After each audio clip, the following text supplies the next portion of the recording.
In late 1992, the ruling National Party and the ANC were trying to break a deadlock that had stalled negotiations for 2 years. The National Party was insisting on compulsory power sharing that would give the white minority blocking powers at every level of government. The ANC demanded straightforward majority rule.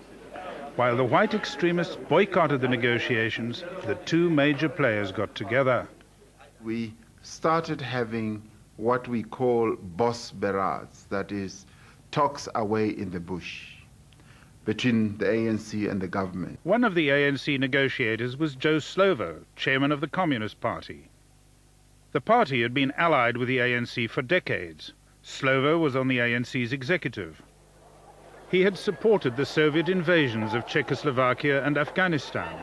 As chief of staff of the ANC's armed wing, he had sent guerrillas into action and made fiery funeral speeches. To crush once and for all those who are responsible for so much mourning. Slovo's reputation still sent shivers down the spines of government members at the conference. But Slovo, now ill with cancer, had surprised everyone by revealing himself to be a pragmatist. Writing in a party journal, he had proposed a compromise to break the deadlock, a sunset clause in the new constitution which would provide for compulsory power sharing for a fixed number of years, before fading out like the setting sun. At the Bush conference, the National Party showed interest. We realized that in the final instance, the major breakthrough that we have to make in this country was to find a settlement with the ANC. That's the reality. So Joe Slovo has been very instrumental in advocating a system where we could remove the fears of the minorities in the country and also moderate the arrogance of a majority, of a black majority. Formal negotiations began soon after in the World Trade Center near Johannesburg.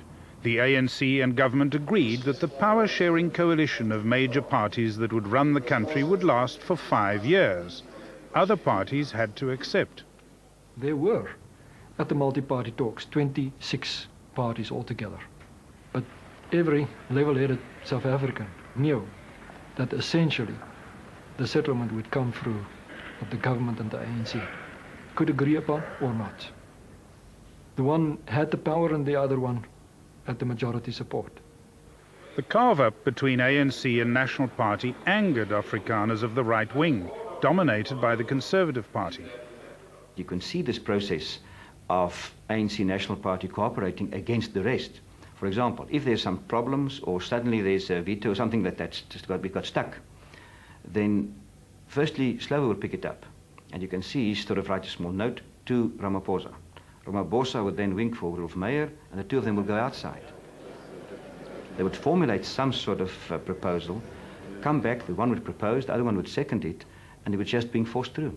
We maintained a very close link with our principals. And I think we followed very much the same pattern in that regard. I reported to FW, and he reported to Mandela, but very much on the same basis. Very close line, very hands-on. The double act became known as the Rolf and Cyril show. Right-wing Afrikaners saw it as a threat. We were sure that one or another time the government will capitulate and hand over the country to the communist forces. Fearing they would be swamped by the ANC's advance, they wanted out. My people, the Afrikaner folk, really has a right, according to international law, to demand some part of this land as their own. You have a place where a Brit can be British. I must have land where the Afrikaner, the Boer, can be a Boer.